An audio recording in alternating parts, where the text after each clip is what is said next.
ଚମ୍ପକ ନାଁରେ ଗୋଟେ ଫଳ ବ୍ୟବସାୟୀ ଥିଲା। ଆଉ ସିଏ କ'ଣ କରେ, ତାର ଗୋଟେ ବଡ଼ ଫଳ ଦୋକାନଟେ ସେ ଦେଇଥାଏ। ତା ଦୋକାନର ଫଳ ଖାଇବା ପାଇଁ ସମସ୍ତେ ବହୁତ ଭଲ ପାଆନ୍ତି। ପୁରା ବଛା ବଛା ଫଳ ଆଣିକିରି ବିକ୍ରି କରେ। ଆଉ ଯାହା ବି ପଚା ସଢ଼ା ଟିକେ ଖରାପ ହେଇଗଲେ ସିଏ ପଶୁଜନ୍ତୁମାନଙ୍କୁ ଦାନ ଦେଇଦିଏ। ସମସ୍ତଙ୍କୁ ବହୁତ ଭଲ ପାଉଥିଲା ଆଉ ସମସ୍ତଙ୍କୁ ଦାନ ଦେଇଦିଏ। ସମସ୍ତେ ଆସିକିରି ଖାଇବା ପାଇଁ, ମାଙ୍କଡ଼, ହାତୀ ସବୁ ଆସି, ଗାଈ, ଛେଳି, ମେଣ୍ଢା ଯିଏ ବି ହେଲେ ସବୁ ଆସି ତା ଫଳ ଦୋକାନ ପାଖରେ ଜମା ହୁଅନ୍ତି ଆଉ ଖାଇକିରି ଯାଆନ୍ତି। ଏମିତି କିଛି ଦିନ ବିତି ଯାଇଛି। ଚମ୍ପକ ବହୁତ ସରଳ ଦୟାଳୁ ଥିଲା। ତା ଫଳ ଦୋକାନରେ ଅଧିକରୁ ଅଧିକ ଭିଡ଼ ଲାଗେ। ସବୁ ଲୋକମାନେ ଆସି ତା ଦୋକାନରୁ ଫଳ ନେବା ପାଇଁ ବହୁତ ପସନ୍ଦ କରନ୍ତି। ତା ବ୍ୟବସାୟ ଧୀରେ ଧୀରେ ବହୁତ ବଢ଼ିଗଲା, ବହୁତ ଭଲ ଚାଲିଲା ବି। ସମସ୍ତେ ଚମ୍ପକର ବ୍ୟବହାର ସଂସ୍କାର ପାଇଁ ତାକୁ ସମସ୍ତେ ତାରିଫ କରନ୍ତି। ଏମିତି ସେଇ ଚମ୍ପକର ଦୋକାନ ଦେଇ ଗୋଟେ ହାତୀଟିଏ ପ୍ରତିଦିନ ସେଇ ପାଖରେ ଗୋଟେ ନଦୀଟି ଅଛି, ସେ ନଦୀକି ପାଣି ପିଇବାକୁ ଯାଏ ଆଉ ଚମ୍ପକ ଦୋକାନ ଦେଇକରି ଯାଏ। ଚମ୍ପକ ଦୋକାନ ଆଗରେ ସେ ଠିଆ ହୁଏ ଆଉ ସୁଣ୍ଡଟାକୁ ଟେକି ଦିଏ। ଚମ୍ପକ ଖୁସି ହେଇକିରି ଯାହା ବି ଫଳ ଥାଏ ସବୁ ଆଣିକିରି ତା ହାତୀକୁ ପେଟ ଭରି ଖାଇବାକୁ ଦେଲା ଭଳିଆ ପୁରା ଦିଏ। ଆଉ ହାତୀ ପୁରା ପେଟ ଭରି ଖାଇକିରି ପାଣି ପିଇକିରି ପଳାଏ। ଚମ୍ପକର ପ୍ରତିଦିନ ଏଇ ଅଭ୍ୟାସ ହେଇଯାଇଥାଏ।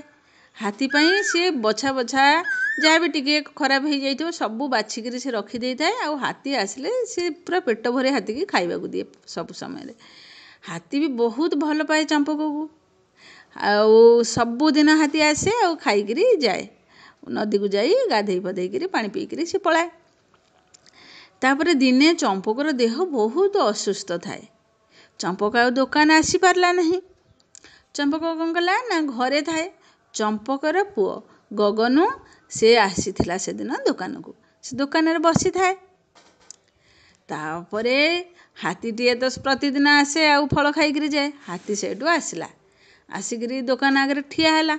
ଚମ୍ପକ ନଥାଏ। ଚମ୍ପକକୁ ସେ ଦେଖିପାରିଲା ନାହିଁ। ଜୋରରେ ରଡ଼ି କଲା ହାତୀ। ହାତୀର ରଡ଼ି ଶୁଣିକିରି ଗଗନୁ ସେଇଠୁ କ'ଣ କଲା, ଚମକି ପଡ଼ିଲା, କହିଲେ ହାତୀଟା ଆସିକିରି କାହିଁ ଏଠି ରଡ଼ି କରୁଛି? ସିଏ ଜଙ୍ଗଲର ପଶୁ, ଯାଇ ଜଙ୍ଗଲରେ ରହିବାକୁ ଆମ ଦୋକାନ ଆଗରେ ଆସି କ'ଣ ରଡ଼ି କଲାଣି? ତାକୁ ଦେବି ଏବେ ପାନେ ଆଉ। ତାପରେ ସେଇଠୁ ହାତୀ ବହୁତ ରଡ଼ିଗଲା, ଠିଆ ହେଲା କିଛି ସମୟ। କିନ୍ତୁ ଗଗନୁ ଆଉ ତାକୁ ଆଣି ଫଳ ଦେଲାନି। ତାପରେ କ'ଣ ହେଲା ନା ଗଗନୁ ଭାବିଲା ଏ ହାତୀକି ଗୋଟେ ପାନେ ଦେଲେ ହେବ। ବଦମାସି ଆସିକିରି କଷ୍ଟମର ମାନେ ମୋର ଆସିବେ, ଏ ଆସିକିରି ଦୋକାନ ଆଗରେ ଠିଆ ହେଇଯାଇଛି। ଗୋଟେ କାମ କରିବି, ତାକୁ ଗୋଟେ ଫଳ ଏମିତି ଫଳ ଦେବି ସିଏ ଖାଇକିରି ପୁରା ଆଲୁ ଆଲୁ ହେଇକିରି ପଳେଇବ। ସେଇଠୁ ସିଏ କ'ଣ କଲା, ପୁରା ସଢ଼ା ଖରାପ ଜିନିଷ ଯିଏ ତାକୁ ସେଇଠୁ ଆଣିକିରି ହାତୀ ଉପରକୁ ଫୋପାଡ଼ି ଦେଲା।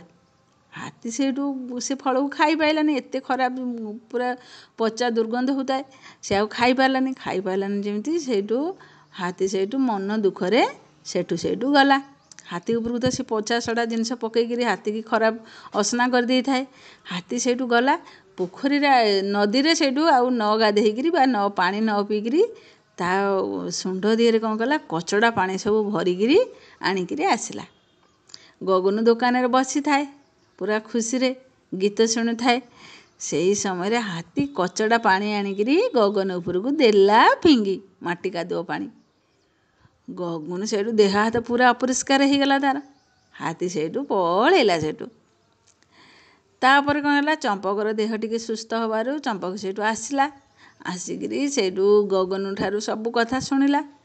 ଚମ୍ପକ ସେଇଠୁ ଗଗନୁକୁ ବହୁତ ଗାଳି ଦେଲା ଆଉ ବିରକ୍ତ ହେଲା ତା ଉପରେ।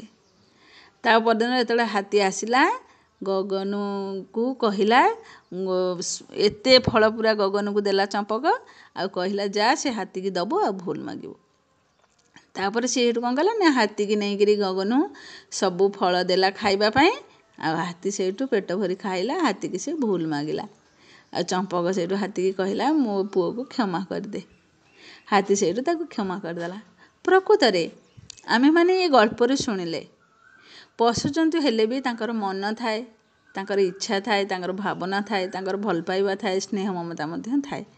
କିନ୍ତୁ ଆମର ଆଖି ତାକୁ ଦେଖିପାରେନି। ଆମେ ଭାବୁ ଆମେ ମଣିଷ, ଆମେ ଶ୍ରେଷ୍ଠ, ଆମେ ବଡ଼, ଆମ ପାଖରେ ସବୁ ବୁଦ୍ଧି ଅଛି, ବିବେକ ଅଛି, ଆଚାର ସଂସ୍କାର ଭାବନା ଅଛି, ସ୍ନେହ ଭଲ ପାଇବା ଅଛି। କିନ୍ତୁ ନାଇଁ, ପଶୁମାନଙ୍କ ଦେହରେ ବି ସ୍ନେହ, ଭଲ ପାଇବା, ଆଚାର ବ୍ୟବହାର, ସଂସ୍କାର ମଧ୍ୟ ଅଛି।